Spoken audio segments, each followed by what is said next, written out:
Olá, meu povo amigo, tudo bem com vocês? Sejam bem-vindos os novos inscritos, sejam bem-vindos aqueles que já nos acompanham toda semana aqui nas Memórias do Jorjão. Sejam bem-vindos todos aqueles que gostam de ouvir eu cantando, ou contando história, ou conversando, enfim, as muitas empreitadas do canal. Que Deus abençoe a sua semana, o seu dia. Enfim, que você seja muito iluminado, independente do momento que você esteja ouvindo as minhas palavras e vendo aqui este vídeo, certo? Hoje, bom, nós já contamos um briefing aqui das histórias do Jorjão, contamos as histórias na quimbanda, na política, o começo do Jorjão no sítio. O que mais falta a gente conversar, Jorjão? Jorjão tá com a barba parada, tá arrumado. Paramos em 2001, né, cara? E vou dizer uma outra coisa, viu, gente?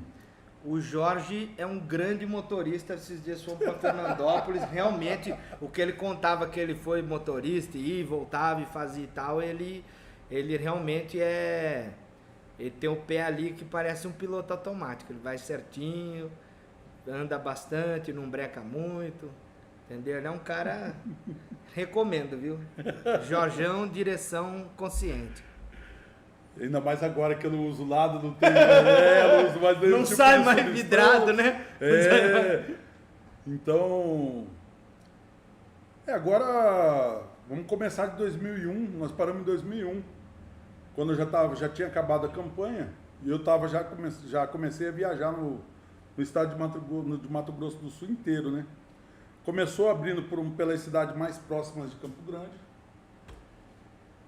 e foi expandindo as máquinas de caça-níqueis. Aí eu comecei a viajar, era primeiro uma viagem simples, depois começou para umas viagens mais longas, e essas viagens era viagem de um dia, foi ficando viagem de 2 dias, depois viagem de 3 dias e no final já era viagem de 1 semana. A gente já saía de casa na segunda-feira para voltar na sexta. Você com quem mesmo? E aí eu e geralmente um arrecadador, que era ele fazia leitura na máquina e eu acompanhava. Você chegou a ficar entre os 8 assim da organização? Os 5, sei lá? Não. Eu era o cara do movimento externo. Entendeu? Entendi. Eu era o cara que ia lá na máquina, acompanhava o cara fazer leitura, mas a responsabilidade do dinheiro era minha. Ele acertava o caixa, mas o trajeto entre o ponto até chegar na empresa era responsabilidade minha. Mas mesmo dentro da organização, você fala que tinha muitos aí na sua frente? Não, lógico que tinha. Não, a organização assim, era uma empresa familiar. Entendeu? Ali era a família e os funcionários. Eu era o funcionário, a minha parte era de segurança e motorista. Eu tinha só um chefe acima de mim, que na parte de segurança eu tinha só um chefe acima de mim. E o resto era todos patrões. Pai, os filhos, entendeu? Sobrinhos que trabalhavam também com ele. Entendi. Então mandei um abraço para todos.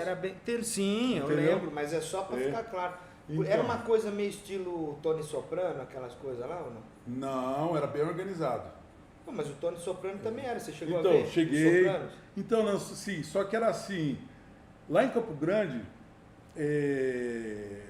assim, eu falo, Mato Grosso é diferente, Mato Grosso do Sul é diferente de qualquer coisa que você pensar. Era organizado, só que assim, tudo era feito do jeito mais simples possível. Informal possível. Para não chamar atenção, para não criar suspeita, para nada. Então, por exemplo, eu trazia ali às vezes 80, 90, 100 mil num carro, que para fazer o transporte, se eu fosse pego com esse dinheiro, até pela polícia eles iam querer saber de onde que veio o dinheiro. Então a gente andava até discretamente, até para não levantar a suspeita da própria polícia. Entendi. Entendeu? Porque um transporte de um valor desse já era para carro forte. Carro forte. Entendeu? E assim, fazendo um paralelo também que cabe, porque tem muita coisa de política, de jogo, isso se você puder falar, mas em virtude de tudo que nós conversamos aqui, também não quero envolver a família lá do pessoal lá, né? Claro. Enfim, que tem muitos que já desencarnaram, seu amigo lá, então, né? E tudo mais que você falou aqui. mas você acha que isso tem um paralelo mínimo? Porque nós temos uma alta agora de séries documentais sobre as coisas do jogo, no caso o jogo do bicho carioca, teve a série do Dr. Castor, estourou, todo mundo viu Então. e foi um sucesso. Agora teve um que você até explicou porque a série chama Vale o Escrito, que é contando a história da guerra do bicho lá, dos herdeiros do Castor, e mortes e muito dinheiro, porque aquele império que foi criado nos anos 60, nos anos 70, até hoje é uma mina de ouro. É lógico. Não, e assim, o que vale, o nome vale o que está escrito, é o que eu falei para você. Conta pro pessoal. O pessoal faz um jogo, acabou o talão. Acabou o talão, o cara pega um pedaço de papel de pão, rasga no meio, anota o jogo do cara no papel, dá o jogo para ele, faz o mesmo jogo num outro papel para mandar para a banca. Se tiver aquele papel na banca escrito com o mesmo jogo que está escrito no papel de pão, ganhou. E o cara chegar com o papel de pão para receber, executivo. Ganhou, tá valendo. Vale o que está escrito no papel. Entendeu? Sim. Agora o cara vir com o papelzinho, porque tem o golpe do... Tem uns caras que pega pule, que no talão aquilo chama pule. O cara tem... Quando era feito o jogo no talão, vinha a primeira página, um carbono, a segunda página e outro carbono. A primeira ficava com o cara que jogava, a segunda ficava com o cambista e a terceira ia para a banca. Entendeu? Aí chegava lá, ia no sorteio, a banca conferia, falava, opa, tal prêmio veio de tal cambista. Então a cambista banca... é a pessoa, isso, procura cambista a pessoa. É o cara que faz o jogo. Sim, procura a pessoa. Isso, aí o que ele pegava? O prêmio, em vez de pagar o jogo para quem foi premiado, o cara nunca sabia onde era a banca, o cara que jogava. Então a banca pegava por aquela pule, número tal, bate com um cambista tal. Então o prêmio é de tal cambista. Isso, ia lá, na hora que ia fazer a recolha do próximo turno, o cara já pegava e levava a pule com o prêmio embrulhado na borrachinha e deixava com o cambista. Falava, ó, entrega. O cara foi sorteado aqui, o jogo foi você que fez. O cambista já tinha recebido os 20% dele, a hora que o cara chegava para receber o cambista, só quando o prêmio era muito alto, que aí o pessoal só avisava o cambista, fala, a hora que chegar o premiado, você liga para a banca, fala para ele esperar um pouco que a gente vai trazer o dinheiro. Acontecia assim, no bicho, entendeu? Vocês não tinham envolvimento nenhum com o bicho, né? Assim, eu não cheguei a trabalhar no jogo do bicho, mas eu tinha envolvimento com todo o pessoal, com todos os chefes de banca, depois foi ter um... Mas aquela família... Aquele senhor é a que mesma faleceu, família. Aquele senhor que faleceu também mexia um pouquinho com isso ou não? Mexia, ele que era o dono do jogo do bicho, na época. Você chegou a ver algum desses medalhão lá do Rio de Janeiro, lá pra lá passeando, alguma coisa? Cara, não, dos medalhão do Rio de Janeiro não. Mas tinha assim uma relação com Mato Grosso, tinha uma relação aqui com São Paulo. Aquele que nós falamos lá, né? Aquele cara perigoso. Isso. Tinha uma relação com... Uma relação com... No Rio de Janeiro tinha uma leve relação por causa das máquinas. Porque vinha de lá. Vinha de lá. Tudo era fornecido por lá. Mas tinha um outro pessoal que fazia a ligação. Não era direto. Nada é Tem direto. sempre um intermediário para não sempre chegar é, no para não chefe. chegar a isso. Segura. Entendeu? Fica aí, Jorgeão, por causa do cachorro, só para não... Beleza. Beleza. Aí sempre desculpa, pessoal, que fica o cachorro, um dos cachorros aqui do Jorgeão aqui do lado e acabou latindo, vocês me perdoem aí. Isso. Vai continuar latindo. Vai não, calma. Não vai não, né? Calma. Então, sempre tem um intermediário. Então, nunca chega onde é a banca, onde é o movimento onde chega a arrecadação, onde é movimentado o dinheiro, porque é separado o prêmio e separado o que é de lucro da banca. Então, o que é de lucro da banca, passou aquela corrida, já é da banca. Só se um cara estourar uma milhar alta, aí o cara tem que mexer no que é da banca. Por isso que o cara fala, hoje eu vou quebrar a banca. Sim. Entendeu? Sim. Então, cara, ninguém nunca quebra a banca. O jogo sempre tá pro O lado jogo da banca. sempre tem para bancar. Cara, a não ser que o cara comece como um bicheiro hoje e amanhã um cara ganha uma milhar. Aí ele não vai ter como cobrir o prêmio. Entendi. Mas se o cara já é antigo, ele sempre tem. Entendeu? Dá muito dinheiro, né? Dá. Tá? E outra coisa, você pode não ter um valor mínimo nem máximo de aposta. Verdade. Você pode apostar de 10 centavos a 10 mil. 10 mil reais, 50 mil, quando você quiser apostar. O valor vai oscilando, circulando. Sim. Entendeu? Então, por exemplo, milhar, 4 mil por um. Pagamento de 1 milhar. Então você joga R$1 e ganha 4 mil. Entendeu? Se o cara joga 10 e acerta, é 40 mil. Entendeu? Se o cara joga 100 e acerta... Você é louco. Entendeu? Então vai somatizando esse prêmio. Então o jogo do bicho, ele funciona desse jeito. Cara, eu acho que não vai acabar. É cultura brasileira. Desde que o Barão de Drummond criou. Exatamente. Coisa do tinha tempo do Império. Tinha um zoológico, e aí ele resolveu... O zoológico não estava tendo visita suficiente, ele resolveu criar um joguinho, um jogo que atraísse, e o jogo se tornou mais atraente que o zoológico. Exatamente. Então, dentro dessa lógica assim, cultural, e você vê que todas as pessoas que gostam de jogo, de todas as classes, elas estão envolvidas no jogo do bicho e outros tipos de jogos. Uma pessoa, ela nunca joga só um jogo. Verdade. Entendeu? A tendência do vício do jogo é maior para as mulheres. As mulheres têm maiores... As veinhas do bingo. Não é só as veinhas do bingo, é veinha do bingo, máquina, qualquer tipo de jogo. As mulheres têm mais tendência a se viciar no jogo do que os homens. Sabia não. O vício que mais atrai as mulheres é o jogo. Então, os outros tipos de vício também tem mulheres, mas o jogo, a adicção de jogo, as mulheres, quando elas se entregam ao jogo, elas esquecem que tem casa, deixa o marido dormindo e vai para jogar bingo, vai para jogar em máquina, entendeu? Isso eu já vi acontecer. Eu já vi gente ligar na sala de máquina e bota o telefone perto de tal máquina só para mim ouvir o barulho. Mulher, entendeu? Porque não aguentava ficar sem ouvir o barulho, dava euforia nela. Então ela pedia para ouvir o barulho para sentir a euforia, entendeu? Outra coisa, pessoa que joga no bicho, ele joga de manhã.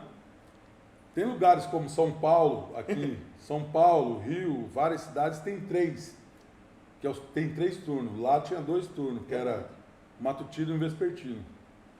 E tem lugar que tem matutino, vespertino e corujão. Entendeu? São 3 turnos. Então o cara que joga no bicho, ou a pessoa que joga no bicho, ela já tem como hábito jogar num turno, volta para conferir, pegar o resultado, joga de novo, vem pegar o resultado e já joga de novo. Então joga nos 3 turnos. É um ciclo vicioso. É um ciclo dos 3 turnos. Muita coisa que eu via lá em Campo Grande, que já estava entrando as máquinas de jogo de bicho, mas tinha os cambistas de bicicleta, que fazia aquela clientela, entendeu? Nos bairros. No bairro. Então ele tinha um monte de cliente, ele corria todos os clientes no primeiro turno, que é o vespertino. Chegava, ele mesmo entregava o jogo na banca, esperava o resultado, pegava o resultado, levava, se tivesse prêmio, ele já ia e pagava o premiado. Quando ele já passava de volta levando o resultado, ele já vinha fazendo outro turno de jogo. Entendeu? E o cara vivia disso. Não parava, vive o até hoje. cambista vive. Até hoje. Tem muita gente que vive como cambista de jogo. Então, vou falar a verdade assim, até hoje no Brasil, o Brasil ele não garante emprego para todos os brasileiros. Pode ter formação, pode ter... Tem áreas que tem falta de gente capacitada, mas mesmo onde tem muita gente capacitada, o Brasil não garante emprego para todos. Eu sou formado em Direito, veio a minha inserção na área. Depois que eu saí do escritório e deu errado a OAB, estou aqui até hoje tentando em outras áreas e faço outras coisas. Eu tenho uma enteada que ela é professora, formada em pedagogia, licenciatura em pedagogia, e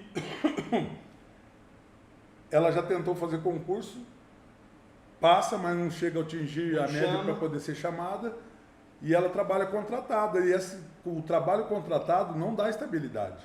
Verdade. Entendeu? Na verdade, estabilidade não existe. Se for falar bem, isso que eu falo. Por isso que quando você falou, você nunca pensou, cara, eu prefiro não trabalhar mais empregado por causa disso. Assim, você tem mais tempo, você dorme na hora que você quer, você trabalha exatamente, pela demanda e não tem certos estresses.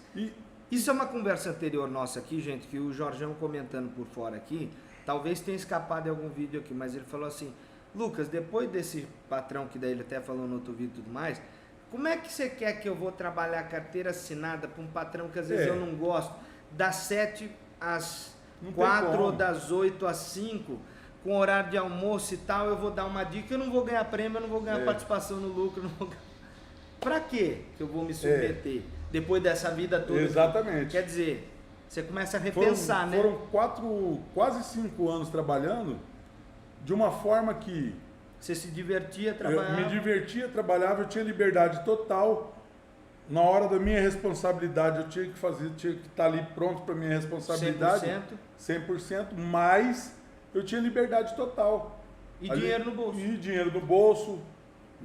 Ô Jorge, vivi muito bem, não tive problema. Adquiriu suas coisas? Adquiri minhas coisas nessa época. Vou fazer um comentário e você vai comentar em cima. Não estou fazendo uma crítica, minha gente, alô, policiais e tudo mais, e autoridades. Também não estou fazendo um enaltecimento, uma coisa, uma defesa apaixonada. Mas vamos lá. Vocês vão entender também o que eu quero dizer, a questão da carência das pessoas. Minha gente, o Estado dá chinelo para todo mundo? O Estado não dá chinelo para todo mundo. O Estado dá de vestir para todo mundo? O Estado não dá de vestir para todo mundo. O Estado dá de comer para todo mundo? Não dá. E segurança também, o contingente de policiais é bem menor do que o tanto de crimes que acontecem por aí. Certo? Basta você, dependendo da cidade que você está, você ligar para a polícia numa situação de vida ou morte, até a polícia chegar, provavelmente você já morreu. Até a polícia chegar, você já foi assaltado. Ou já foi estuprado, enfim, Deus me livre essas coisas, mas já aconteceu. A polícia chega depois que já foi consumado o delito. Não chega em 5, em 10 minutos. É igual a ambulância, dependendo do lugar. Com certeza. Agora, você tem uma... Isso já foi falado por outros canais, por outras pessoas até envolvidas, ou não, direto ou indiretamente com o jogo do bicho e outras coisas. Gente, o bicheiro, o cara tá passando fome, ele manda cesta básica rigorosamente todo mês.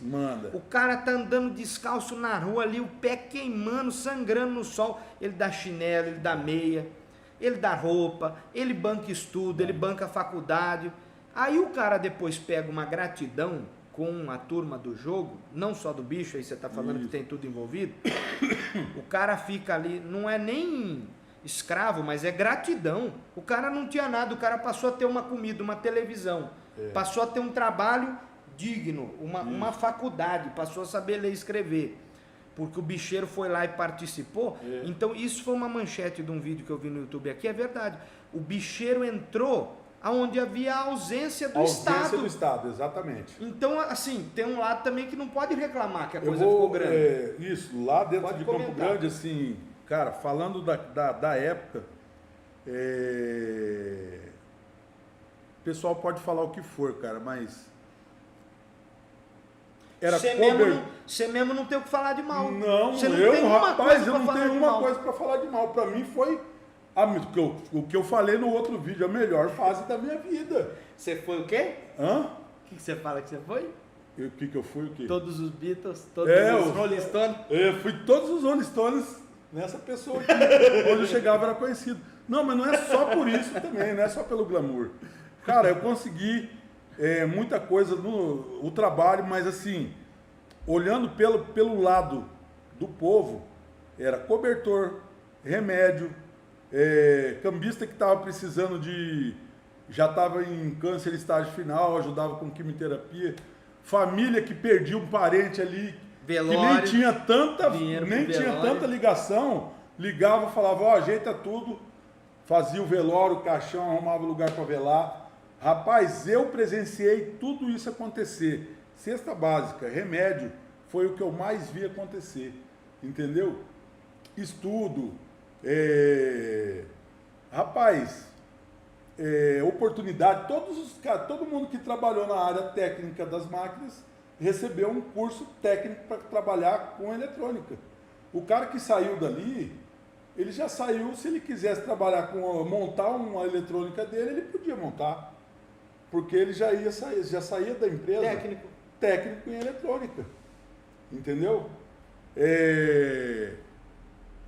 E a oportunidade quem deu foi a empresa. Quem bancou o curso foi a empresa e não cobrou nada dos caras, bicho.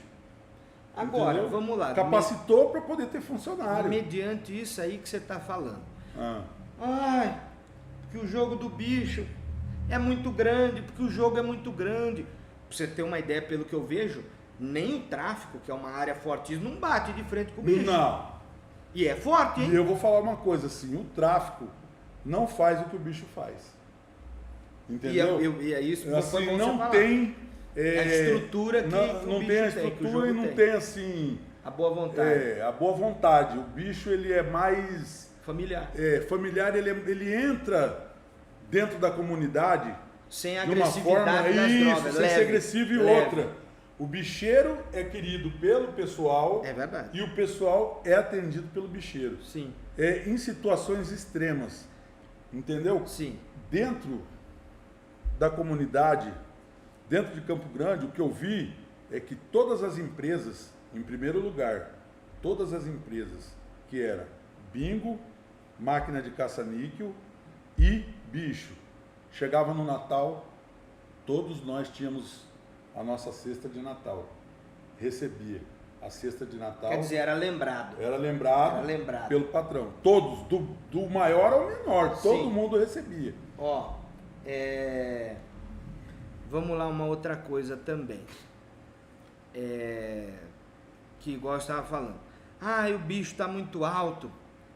O poder do bicho é muito grande. O bicheiro tá aí, não sei o que e tal, e chega, e onde precisa andar armado, ele tá armado, onde não precisa, ele não precisa, ele tá em tudo, ele tá infiltrado e não sei o que. Mas espera aí, mediante isso tudo que nós ouvimos e a ausência do Estado em determinadas situações,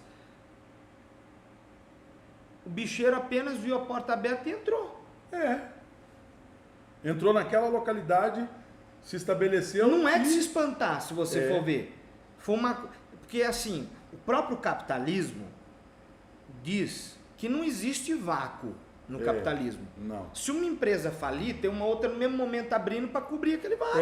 Aproveitando aquele nicho que ficou Isso aberto no mercado. Isso aí, não existe espaço. Todo espaço, igual política. Você ocupa o espaço. Então, agora sim, eu vou falar, o espaço... Então não há o que reclamar. O espaço do bicho. Não há o que reclamar. O espaço do bicho que eu quero dizer, Lucas, do jogo no Brasil, é um espaço da proibição, que já foi proibido lá na época já vem proibido desde a época do Getúlio Vargas, isso já é uma coisa que...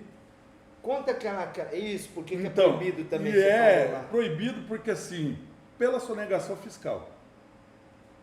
O governo não arrecada sobre o que circula no bicho. Então, é uma contravenção penal e depois se o cara, na declaração da pessoa, ele pode ser enquadrado já na lei fiscal, né? De sonegação. Mas o ato dele ser bicheiro é uma contravenção penal. O que é esse espaço que a gente está falando de nicho de mercado? O jogo é um mercado que existe em vários lugares do mundo. Aqui o país mais próximo nosso é que é o Uruguai. O jogo é liberado. Paraguai também. Paraguai também tem cassino. Então, mas e aí? Se arrecada em cima de uma estimativa que aquele local arrecada. É estimativa, não tem como você ter centavo em cima de centavo. É isso. E nem uma empresa no Brasil vai declarar centavo em cima de centavo. Entendeu? Mas Aqui em São Paulo, assim, o cara. Que você falou no carro? Quando você chega no mercado aqui em São Paulo, vamos pôr. Vai querer a nota paulista? Se eu não quiser a nota paulista, Ele não declara. ele não precisa declarar, porque eu não pedi. Escuta, mas eu quero saber se você pode falar aquele detalhe do carro que você falou. Por que não libera o bicho e outros jogos? Não libera. Pode ou não pode? Se não puder, Pode, não. não, porque assim. Vamos Você dá pra falar. Você explicou em uma frase. Expliquei uma frase assim. Tem muita gente que recebe a propina para poder dar cobertura para o bicho, para outros tipos de jogos. Então, se proibir. A teta seca. A teta seca. Se liberar, a teta seca. E o governo. Se liberar a teta seca, perdão. Se liberar a teta seca. E o governo podia arrecadar muito mais. Só que o governo tem mania de vincular. E gerar um monte de emprego. Um monte. O governo brasileiro, o modelo de governo em cima dos jogos, eles vinculam tudo à Caixa Econômica. A Caixa Econômica é um banco que financia habitação, toma conta do FGTS e dos benefícios que o governo passa para o povo. Ele já é vinculado à Caixa Econômica, à Loteria Federal, Mega Sena, Quina e outros. Tudo lá, Time Mania, Piriri, tudo isso é vinculado à Caixa Econômica Federal. Verdade. Então, o governo pensa que para poder funcionar tinha que tudo ser centralizado na Caixa. Ele podia criar... Descentralizar. E descentralizar. E arrecadar com isso. Lógico que muito. Entendeu? Muito. Pensa assim, Estados Unidos tem leis estaduais, tem estado que o jogo é proibido. E tem estado que o jogo é liberado. E um monte. Agora você pensa, Las Vegas. Sem jogo, não era nada. Nada. Las Vegas sem jogo e sem energia, porque lá... Deserto. Se caiu, der um pico de luz, o cassino já tem o gerador que entra na hora no ar, que é para ninguém parar de jogar. E a cidade ganha com isso também, né? Claro que ganha. O Estado ganha. Tudo gira em torno. Agora, tá faltando aí arrecadar. Sabe por quê? Eu acho uma coisa também, há quem vai discordar, mas vamos ser sinceros.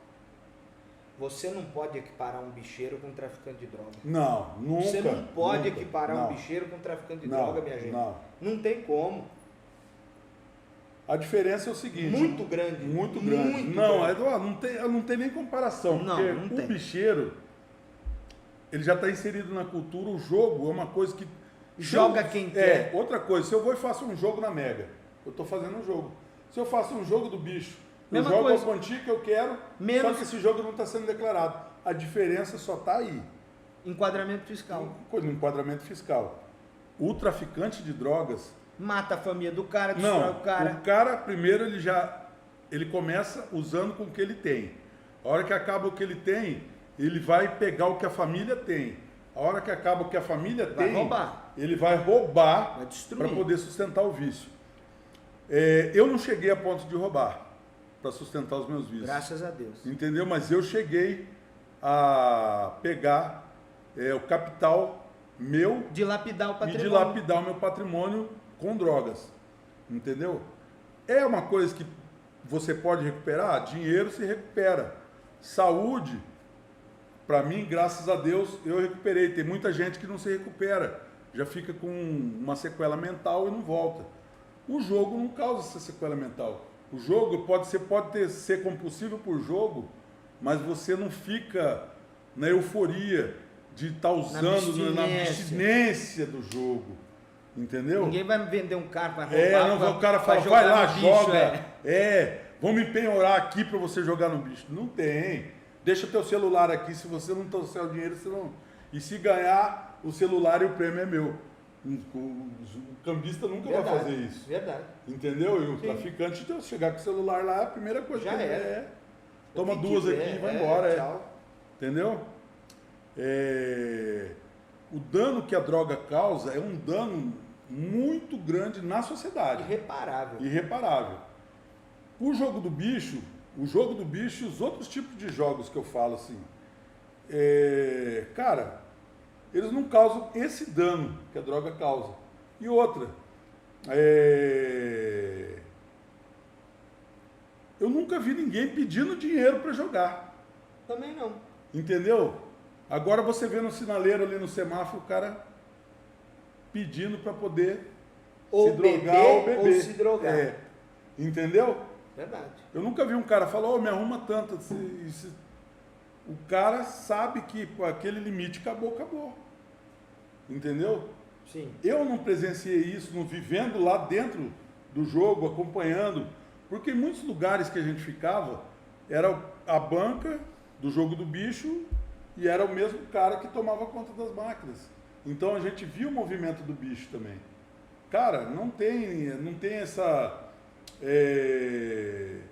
Eu vou até usar a palavra assim, porque são várias as formas de prostituição, me perdoe as prostitutas, mas eu acho assim, quando o cara, ele bebe e chega no bar e ele pega uma vassoura para varrer a calçada do bar em troca de uma dose, ele está se prostituindo. Quando o cara chega no sinaleiro e lava o vidro do carro em troca de uma moeda, ele está se prostituindo. Como disse o Peaky Blinder lá, todo mundo se prostitui, só vende parte diferente Só de vende, si. exatamente. Parte diferente de si. São formas de prostituição diferentes. Então, o jogo não leva a esse nível de compulsão. Agora, por causa da droga, a mulher vai se Não, prostituir. a mulher se prostitui. O cara também vai. Todo mundo. Tem cara que trabalha num dia de serviço, por exemplo. O pedreiro ganha 150 num dia de serviço. Quando ele está no vício, o cara pede para ele fazer um reparo, uma coisa, e fala, eu vou te dar R$70. Ele pega, porque ele está no vício, cara. Aquele lá que não Por tirou muito da mais- cadeia, aquele filho da puta lá, então, olha. E deve pros entendeu? outros, quer que se foda. Então, Ai, aí essa é a diferença. Então, gritante. gritante. Abismal. Agora sim, a minha vida nesse período, de 2001 a 2004, eu tive distante dos meus filhos durante a semana, mas o fim de semana eu era o melhor pai do mundo. E podia dar o que você queria. Podia dar o que eu queria. Então vamos pular de 2001, 2002, 2003. 2003 começou o ano, no final de 2002 eu recebi a notícia que eu fui condenado. Quando nós estávamos falando no vídeo que falava sobre a Quibanda, eu não falei que teve uma eleição de prefeito, que a diferença foi de 211 votos e tal. Nessa eleição, eu trabalhei na eleição, em 96, e fui preso comprando voto para o candidato, na época era o André Putinelli, e a gente estava realmente comprando voto, cara. Entendeu? Foi dos dois lados comprando voto. Era pegado pra cacete, era pelo pegado. amor de Deus. Os dois lados comprando voto. E eu fui preso por uma denúncia. O cara que me denunciou, não vou citar o nome, que é para não dar ibope pro cara, mas é por causa de uma mulher e que o cara queria ficar, que lá? não ficou comigo também, e que eu fiz uma proposta na frente dele, ele se doeu pela mulher, que também era uma mulher que era casada, que eu nem sabia que o marido nem morando no Brasil estava. Por isso que eu também saí fora, porque eu nunca gostei de mexer com mulher casada. Você é louco. Entendeu? Mulher casada tem sabor de chumbo e perfume de caixão, né? Entendeu? É isso aí. Então... Nossa, que loucura. Que loucura. Então, aí eu fui preso em 96, foi passando por todas as instâncias, e aí quando chegou no final de 2002, o meu tio chegou, me chamou no escritório dele, meu tio Pipito, um abraço, tio Pipito. Faz tempo que a gente não se vê. Um abraço para minhas primas Rebeca e Tatiana. Tio Pipito. Tio Pipito, Josefino Jacob. O apelido dele é Pipito. Me chamou no escritório dele e falou, lá naquele teu processo lá você tomou tinta. Você vai ter que cumprir uma pena e tal. Eu falei, não tem como recorrer, tio? Ele pegou e falou, não. E parece que foi o Joaquim Barbosa que bateu o martelo. No processo existe isso aí. Deve ter o histórico. Eu não fui atrás do histórico, eu resolvi cumprir a pena. Em última instância, chegou na mão do Joaquim Barbosa, ele bateu o martelo, condenou. E eu, como estava trabalhando no seu Jamil, assim, eu tive todo o aparato da empresa, assessoria jurídica. Isso, exatamente. Toda assessoria jurídica. E aí, para cumprir a pena, aquela pena foi preparada para mim cumprir de forma alternativa, é uma pena de 1 ano e 1 mês. Era para ser em regime fechado, foi aberto. Eu tinha uma restrição de fim de semana, que era o sábado, do meio-dia às 5 da tarde, e tinha a pena alternativa, que era de trabalho comunitário, que eu prestava serviço no Hospital Rosa Pedrocian, que é o Hospital Regional de Campo Grande, que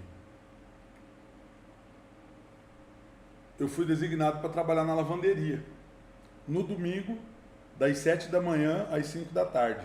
Então, meu final de semana, durante 1 ano, ele ficou restrito ao cumprimento dessa pena, 2003. Só que, cumprir essa pena e continuar trabalhando, e viajando, tudo, então tinha restrição no final de semana, mas tinha liberdade durante a semana. Mas no final de semana, eu ia para lá, para a casa do Albergado, que é um... Nossa Senhora, quanto tempo faz, desde a faculdade de Direito, que você não ouve falar isso, nem sabia onde tinha, agora eu ouvi dizer, Casa de Albergado, olha. Casa de Albergado, e era um complemento do semiaberto, né?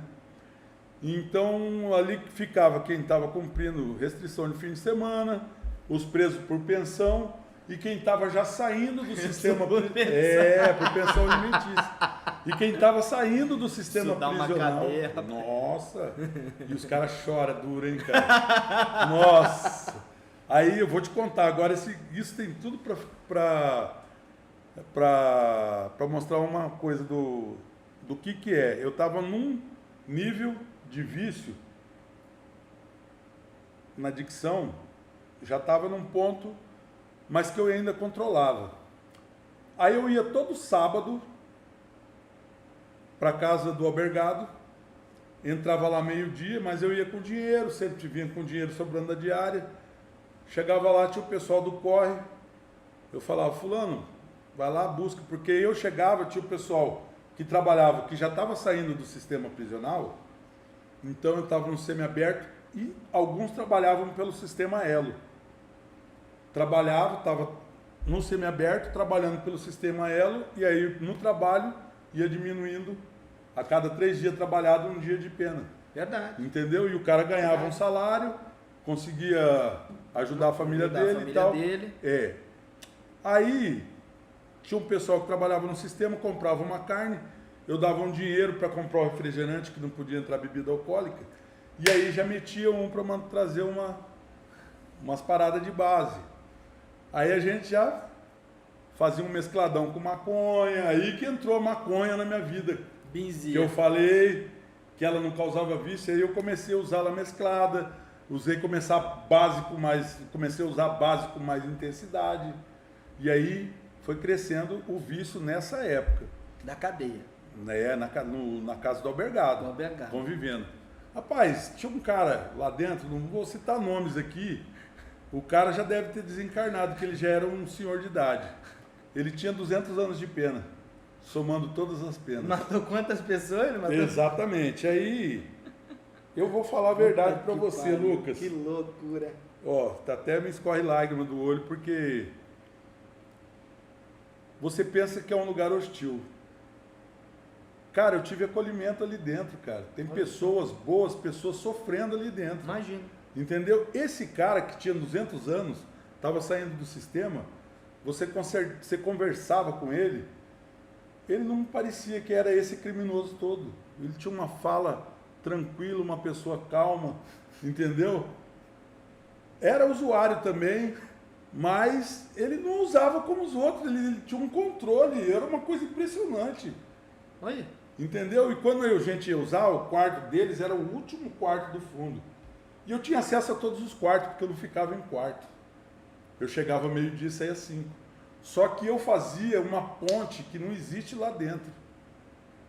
Quem está lá dentro não tem notícia de fora, os caras da pensão. Então, lá não tem celular, a televisão é uma televisãozinha, mas a notícia da cidade, ela é restrita. Você recebe a visita. O mundo é aquilo. A visita do cara é a notícia da família. A notícia do que está acontecendo na cidade era eu que levava. Aí quando eu Você chegava... deu vida, trouxe vida. Isso, o pessoal ficava esperando, na hora que eu entrava pela porta, os caras faziam assim, chegou, e aí, como é que tá lá fora, não sei o quê. Um vinha e falava, de repente não era nem eu que comprava a droga. Os caras, o outro mandava buscar, um vinha correndo lá, como que tava fazendo um Cooper, eu tava lá na frente, perto da guarita, o cara vinha passar e falou, ó, tá rolando um meladão lá no fundo, quer dar um pega, corre lá. E aí saía, pá, Era entendeu? festa. Sempre os caras davam um jeito de desbaratinar. E eu, pá, ia lá, tá, dava uns 2, 3 pegas, saía. Aí foi virando dicção. Então aí o correria começou a sair. E aí eu falava, deixa pra sair na hora que eu for sair, a gente passa junto, você me apresenta. Aí eu fui conhecendo as bocadas que vendia já com uma quantidade Boa. Boa, assim, entre aspas, uma quantidade maior. Sim, né? E comecei a consumir mais. Isso no desenvolvimento da minha adicção ali, do meu vício, foi se tornando maior, eu fiquei cada vez mais dependente. A dependência. Quando chega em 2004, o Lula proíbe as máquinas de caça-níquel e aí nós todos fomos desempregados. Entendeu? Ele lançou uma proibição, acabou com as leis que dava respaldo para o jogo no Brasil, para o bingo e para as máquinas. Explica rapidamente isso aí. Eu já tinha falado no outro vídeo que tinha a lei do Pelé e a lei Zico. E ele acabou com essas leis e proibiu as máquinas e os bingos de funcionar no Brasil. E aí, todo esse pessoal no Brasil inteiro ficou desempregado. Ê, Lula! Obrigado aí, viu, Lula? Caralho! Aí eu fiquei desempregado. Quando eu saí, aí eu comecei a... Minha mãe precisava de se tratar, ela tinha um problema de desgaste na cabeça do fêmur e na bacia. Ela falou, Jorge, eu vou fazer um salário aqui por mês para você. Te ajudar. E eu já tinha uma renda de um salão que a gente tinha construído. E eu divido até hoje esse salão lá no centro com meu irmão. E hoje já foi vendido, a gente divide as rendas dos lucros desse... Entendeu?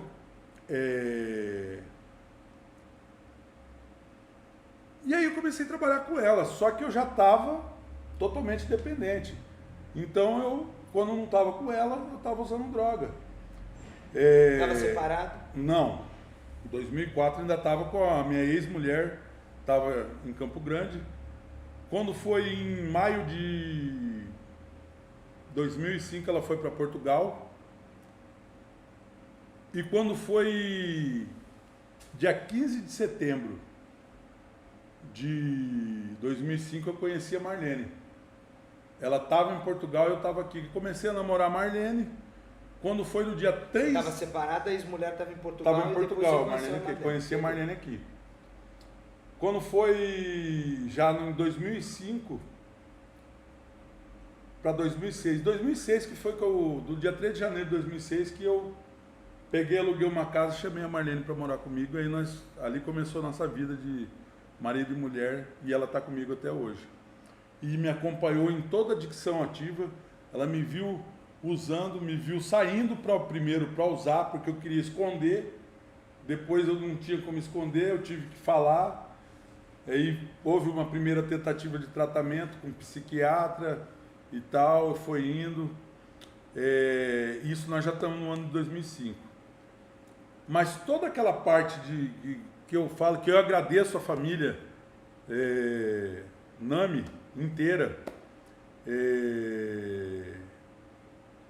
de 99 a 2004, foram os anos que eu mais conquistei as coisas na minha vida.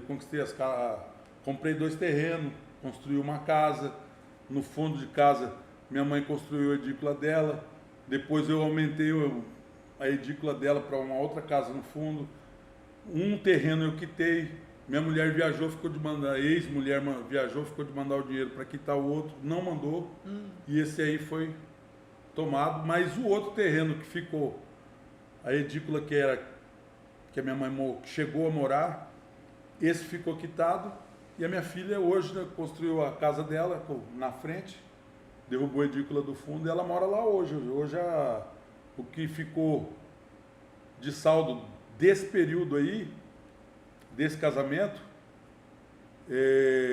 Foi a fase, casa, né? dessa fase, foi a casa, e na hora que eu separei, eu fiz questão. O juiz perguntou na hora do divórcio, falou, e a casa? Eu falei, ó, ela tem direito e eu também tenho direito. Metade para ela, metade para mim. Quando minha filha voltou de Portugal... Tua filha também estava lá? Minha filha chegou aí depois, já em 2012, Entendi. ela foi para Portugal. Mas isso aí nós vamos falar no outro vídeo, que agora nós vamos falar sobre droga daqui para frente. E Entendi. muito. E aí meu uso foi... Cheguei numa primeira tentativa de largar das drogas. Isso em que ano? 2005? 2006. 2006. 2006. Comecei de 2006, lá em abril de 2006. E aí conversei primeiramente com a minha esposa Marlene. E depois fomos juntos falar com minha mãe e fomos atrás de um psiquiatra. O psiquiatra, ele achou que eu não tinha o perfil de usuário da droga que eu falei que eu usava, que era pasta base da época. E aí ele achou que eu estava gordo e pegou e me deu sibutramina para poder emagrecer, secar, me pediu para comer muita carne e fazer exercício. Beleza. Não vi tratamento nenhum para droga. Mas mesmo assim fiquei em abstinência 6 meses. 6 meses tomando os remédios que ele mandou, tal, e emagreci. Um pouco, tal, a sibutramina fez com que eu emagrecesse, mas eu não fazia exercício. Quando chegou no final do ano, em dezembro, eu desci, fui lá e experimentei de novo. Quando você volta ao uso... Em 2006 você parou 6 meses, depois voltou voltei já no final do ano. Para comemorar o Natal. Isso, e minha esposa tinha saído, foi fazer unha e tal, não sei o quê. Era de manhã cedo isso aí. Já era Marlene. Já era Marlene. Não, agora daí pra frente, até hoje é Marlene. E vai continuar sendo, se Deus quiser. Deus quiser.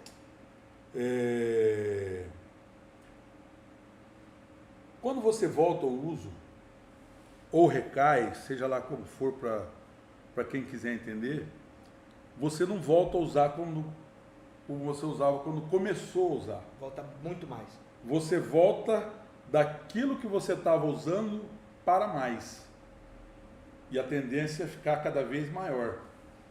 A droga, ela passa a não fazer o efeito que fazia e parece que você... Quer mais. Muito mais. E aí eu comecei. Aí a adicção piorou, foi indo, chegou um ponto que eu não estava dando conta mais. Mas mesmo assim eu consegui levar no peito e na raça por muito tempo até a segunda internação. Mas nesse período... Quando foi a primeira? A primeira foi... A segunda internação não, a segunda tentativa de tratamento que foi a primeira internação. A primeira tentativa de tratamento não houve internação. Entendeu? A primeira internação foi em 2012. Só que aqui, antes de chegar nisso... Nós estamos em 2006. Nós estamos em 2006. Foram 6 anos. Triste porque a verdade que eu falo hoje, olhando para a câmera e olhando nos seus olhos, eu não falava, eu não olhava nos olhos das pessoas. Eu não tinha a vida que eu tenho hoje. Eu tentava esconder aquilo ao máximo. Você tinha vergonha de si. Eu achava do que você estava fazendo. Eu achava que aquilo era vergonhoso. Eu achava que eu era um safado sem vergonha mesmo. Isso eu achava. Entendeu? E tentava esconder ao máximo. Usava no carro, escondido em lote, às vezes pagava um motel, entrava sozinho no quarto para ficar usando. Oi. Entendeu? Sabe quem que contou isso aí? Uma coisa parecida com isso aí? Aham. O Rafael Ilha. Aí, ó. Vocês conhecem o Rafael Ilha lá também, perdeu tudo por causa de droga. Eu entrava num motel pra usar droga, ficava via tava bicho sozinho. na parede, via coisa. Isso!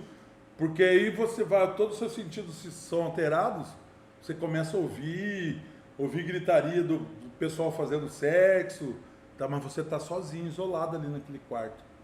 Cara... E com um monte de obsessor em volta. Exatamente. É uma coisa... Você sendo sugado, sendo vampirizado ali naquele momento que está usando a substância.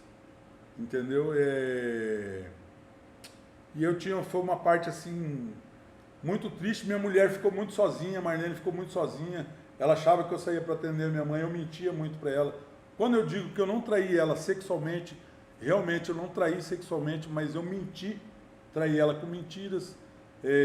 Você não traiu ela por causa de uma mulher, você traiu a Marlene com as drogas. Com as drogas, exatamente. Eu traí ela com as drogas. Eu sinto que eu fiz isso. Já fiz a reparação com ela, entendeu? Tanto que ela está comigo até hoje. Hoje a minha vida é outra, eu entendo isso de outra forma. Você ressignificou isso aí já. Entendo. Por isso você está contando também hoje. E faço questão de contar. Naquela época, eu sentia muita vergonha. Outra coisa, tinha um egocentrismo muito alto, porque eu achava que tudo tinha que girar em torno de mim. Eu achava que minha mãe tinha que arrumar dinheiro na hora que eu pedisse. Olha. E ela arrumava, entendeu? Então foi muito triste. Minha filha, eu podia ter convivido mais com ela, ela ficou com 9 anos comigo, apesar de eu ter corrido e levado ela a psicólogos, ter tentado dar o meu melhor, mesmo usando drogas. Eu acho que sem as drogas poderia ter sido muito melhor. Você acha que poderia? Com certeza, eu tenho certeza. Entendeu?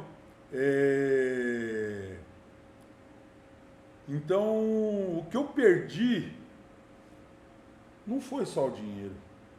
O que eu perdi não foi a saúde. O que eu perdi foi o tempo na minha vida e na vida das pessoas que estavam à minha volta. Eu roubei esse tempo da vida delas e roubei o meu próprio tempo, cara, usando droga. E a coisa mais cara no mundo é o tempo. Entendeu? Depois que você chegar numa certa idade, você entender, você vai ver que o tempo você não consegue frear e não consegue parar. Mas você pode aproveitar ele. E o único momento que você tem para aproveitar ele é no agora. É o tempo no presente. Passado já foi o futuro, Passado nós não sabemos se vai ter. Não sabemos se vai ter. Então, aquele presente foi um presente. Você acha que foi desperdiçado? Foi desperdiçado. Foi um passado que na época que foi um presente, ele foi desperdiçado.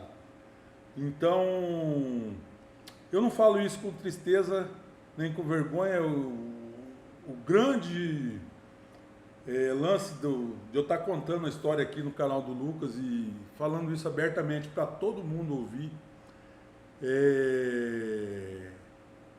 que o mesmo caminho que eu tive dentro das drogas vai acontecer com qualquer pessoa. Está acontecendo. Está acontecendo gente, nesse momento com muita milhões gente. De pessoas, milhares então, de aqueles pessoas. que ainda não entraram, não entrem.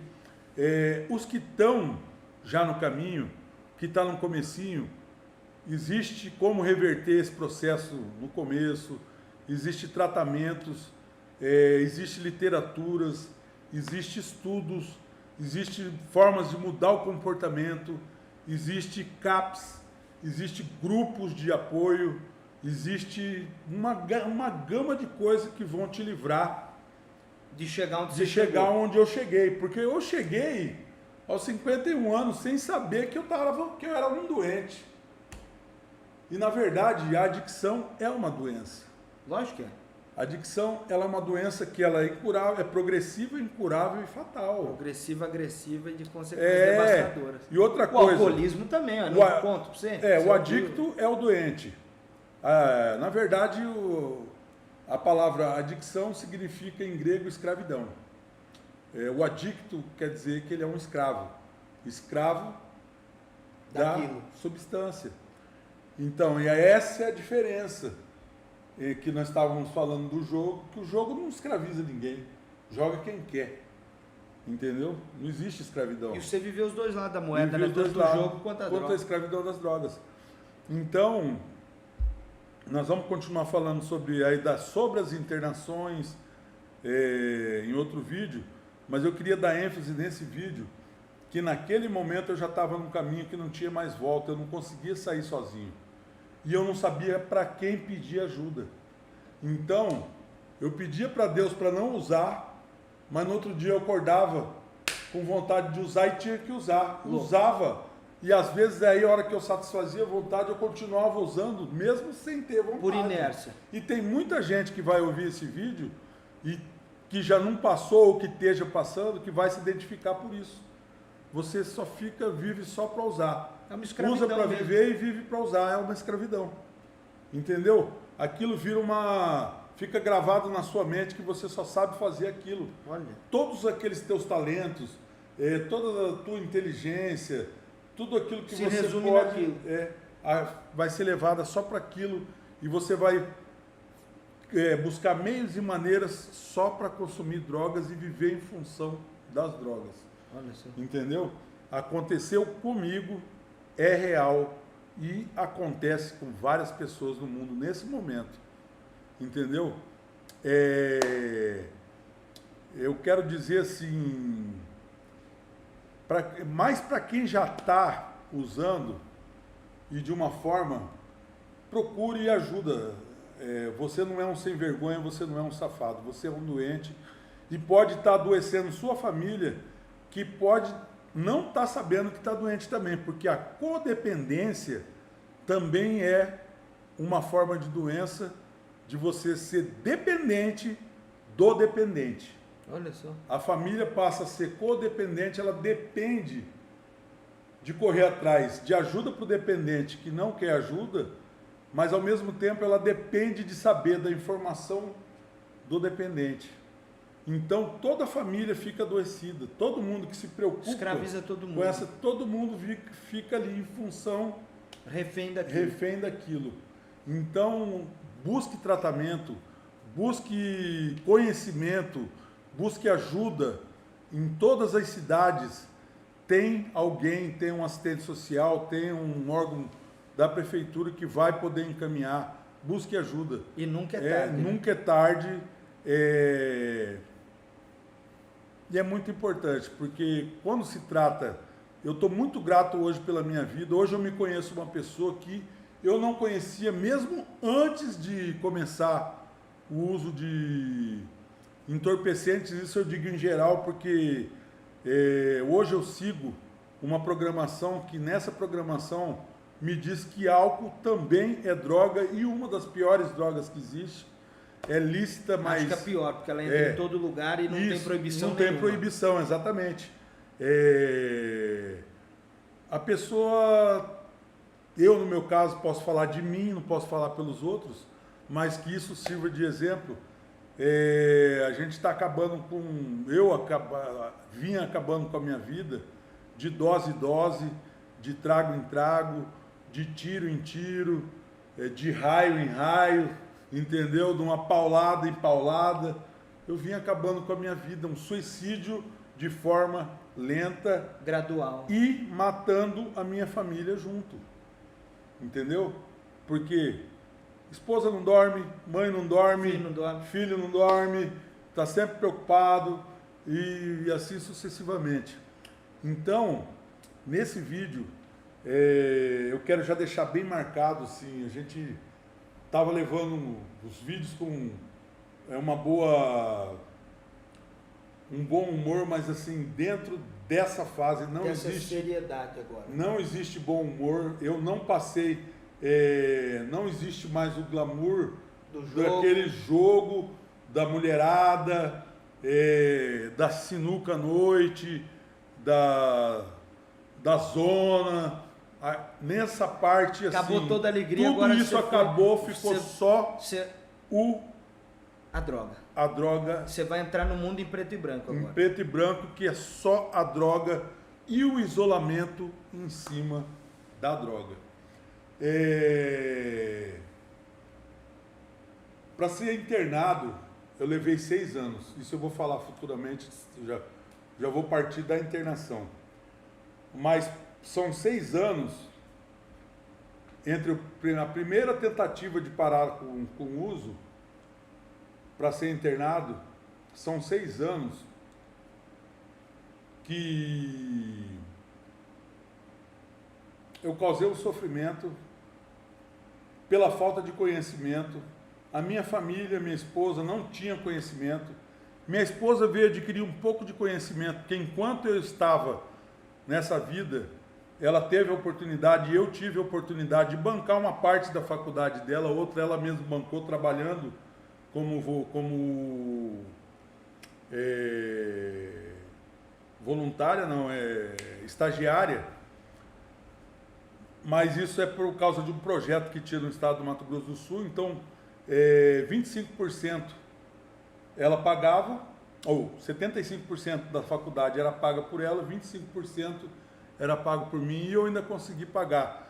E ela se formou em assistência social e no meio da faculdade, ela trabalhando como assistente social, ela teve convívio com usuários de droga que cumpriam pena e Bom, tudo. Jorge, mas esse então vai ser o episódio Isso. do glamour dos jogos, Os jogos ao fundo do poço ao das fundo drogas. do poço das Vamos deixar drogas. um pouco de história para a próxima Exatamente. semana. Esse é o nome correto, do glamour dos jogos ao fundo do poço das drogas. Gratidão, Jorge. Muito obrigado, Lucas. Tamo junto.